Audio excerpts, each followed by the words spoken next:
দানৱৰূপী স্বামীয়ে নিজৰে স্ত্ৰীক দীৰ্ঘদিন চলাই আহিছে শাৰীৰিক আৰু মানসিক নিৰ্যাতনা। এইগৰাকী ফটোত দেখা দানৱৰূপী স্বামীয়ে ধমধমা নেহাৰবাৰীৰ আজিজুৰ ৰহমানে 6 মাহ পূৰ্বে মৰিগাঁৱৰ মঞ্জুৱাৰা বেগম নামৰ ছোৱালী এগৰাকীক সামাজিক ৰীতি নীতিৰে বিয়া পাতিছিল। বিয়াৰ পিছৰে পৰা মঞ্জুৱাৰা বেগমৰ স্বামী, শাহু, শহুৰ আৰু দেৱৰে প্ৰায় নিৰ্যাতন চলাই অহা অভিযোগ উত্থাপন কৰে সংবাদ মাধ্যমৰ আগত। কেনেকৈ মূৰত, চকুত, গালত ইটাৰে আক্ৰমণ কৰিছে নিজৰ স্বামীয়ে। লগে লগে মঞ্জুৱাৰাই প্ৰাণৰ ভয়ত ঘৰৰ পৰা পলাব ধৰোঁতে পথৰ পৰা ধৰি আনি ঘৰৰ ভিতৰত আকৌ আক্ৰমণ কৰে মঞ্জুৱাৰা।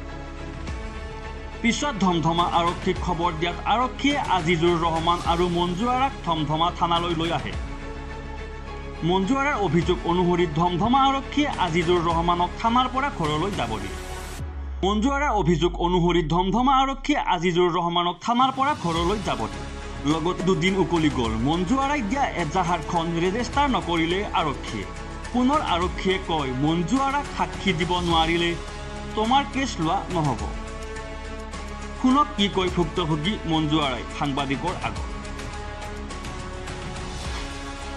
নাম মঞ্জুৱাৰা বেগম, মোৰ হাজবেণ্ডৰ নাম আজিজুৰ ৰহমান। মই নলবাৰী ধমধমাৰ নাহেৰবাৰী গাঁৱত বিয়া হৈছোঁ। ডিচেম্বৰৰ 1 তাৰিখে আমাৰ বিয়া গৈছে। মই আমাৰ প্ৰেম বিবাহ হৈছে। বিয়া যোৱাৰ পিছৰে পৰা মোৰ হাজবেণ্ডে আৰু মোৰ হাজবেণ্ডৰ পৰিয়ালৰ মানুহে মোক নানান ধৰণৰ অত্যাচাৰ কৰে। মই ক'ৰবাত মোৰ ঘৰত মা আৰু ভাইটি থাকে। মই যদি মাকো ফোন মাৰোঁ তাতে বেয়া পায়। মোক ঘৰৰ মানুহৰ লগত একো সম্পৰ্ক ৰাখিব নিদিয়ে। মোৰ ভাই ককাই মোৰ গাঁৱত মাটি অকণমান আছিলে, সেইখিনি বিক্ৰী কৰি মোক বিয়া দিছিলে।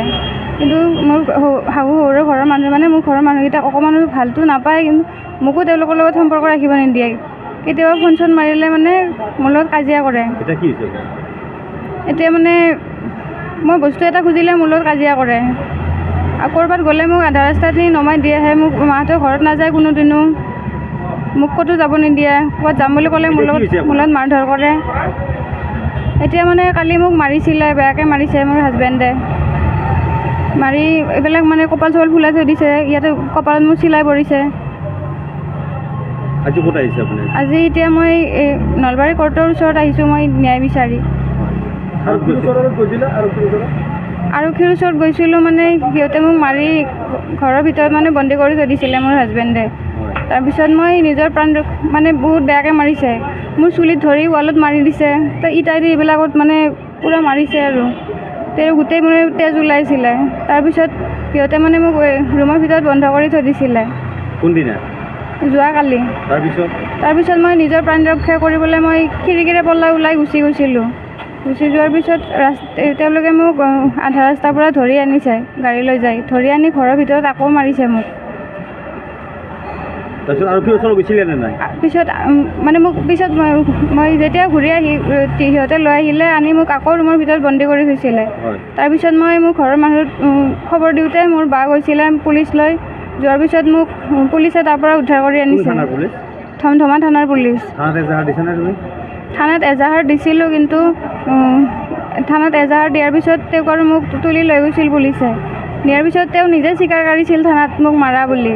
কিন্তু এতিয়া তেওঁলোকে কথাটো অস্বীকাৰ কৰিছে। মোৰ হাজবেণ্ডে অস্বীকাৰ কৰিছে কথাটো। তেওঁলোকে মোক মিছা কয় মই বোলে বাথৰুমত পৰি গৈছোঁ। আৰক্ষীয়ে কৈছে তেওঁলোকে কোৱা মোৰ হাজবেণ্ডৰ ঘৰৰ মানুহবোৰে কৈছে মই বোলে বাথৰুমত পৰি গৈছোঁ। আপোনালোকে নিজে চাওকচোন, বাথৰুমত পৰি গ'লে কোনোবাই এঠাই মোৰ দাগ হ'ব।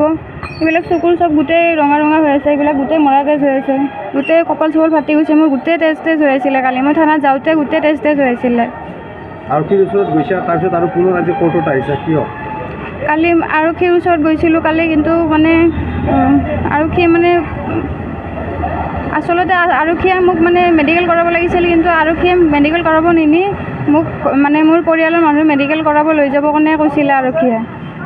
তাৰপিছত আমি কালি মেডিকেল কৰোৱাৰ পিছত ৰিপৰ্টটো কালি দিয়া নাছিলে। ৰিপৰ্টটো আজি দিয়াৰ কাৰণে ৰিপৰ্টটো আজি থানাত যেতিয়া লৈ গ'লোঁ, তাৰপিছত আৰক্ষীয়ে কৈছে মোৰ হাজবেণ্ডৰ ঘৰৰ মানুহে কোৱা বুলি মই বোলে বাথৰুমত পৰি গৈছোঁ, মোক বোলে সিহঁতে মাৰা নাই। এতিয়া আৰক্ষীয়ে মোক সাক্ষী লৈ যাব দিছে। অহাকালিলৈকে সাক্ষী এটা লৈ যাব দিছে, আৰু যদি সাক্ষী যদি লৈ যাব নোৱাৰোঁ কেছটো বোলে নীল বুলি ক'ব। আৰক্ষীয়ে সেনেকৈ কৈছে। কোন থানাৰ আৰক্ষী? ধমধমা থানাৰ আৰক্ষী। আপোনালোকক অনুৰোধ জনাইছোঁ, মোৰ লগত যিখিনি ঘটনা ঘটিছে তাৰে ফটো মোৰ লগত আছে। মোক সিহঁতে কেনেকৈ মাৰিছে মই আপোনাক ফটোবিলাক দিম, আপোনালোকে মোৰ চেহেৰাটো ব্লাৰ কৰিব নালাগে। মোৰ লগত যিখিনি ঘটনা ঘটিছে, সিহঁতে মোক যেনেকুৱাকৈ অত্যাচাৰ কৰিছে, বেলেগ ছোৱালীৰ লগত যাতে কেতিয়াও কোনোদিনে সেনেকুৱা নহয়। সেইকাৰণে মই মুখ্যমন্ত্ৰী মহোদয়ৰ লগতে আৰক্ষী প্ৰশাসনৰ পৰা মই ন্যায় বিচাৰিছোঁ, যাতে মই উচিত ন্যায় পাওঁ আৰু মোক ইমানখিনি অত্যাচাৰ কৰা দোষীক যাতে উচিত মোৰ হাজবেণ্ডে আৰু মোৰ হাজবেণ্ডৰ পৰিয়ালৰ মানুহে অত্যাচাৰ কৰে। মোৰ হাজবেণ্ডৰ নাম আজিজুৰ ৰহমান।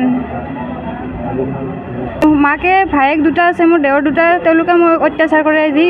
এনি টাইম যিকোনো সময়তে মানে মই বিভিন্ন বেয়া বেয়া ভাষাৰে মোক গালি পাৰি থাকে। কালি মোৰ লগত মাৰধৰ কৰিছে, ঘৰৰ গোটেইকেইটাই মাৰিছে মোক, ইটাইদি এইবিলাক মাৰি দিছে, গোটেইবিলাকত ইটা মাৰিছে, চুলিত ধৰি মোক ৱালত মাৰি দিছে।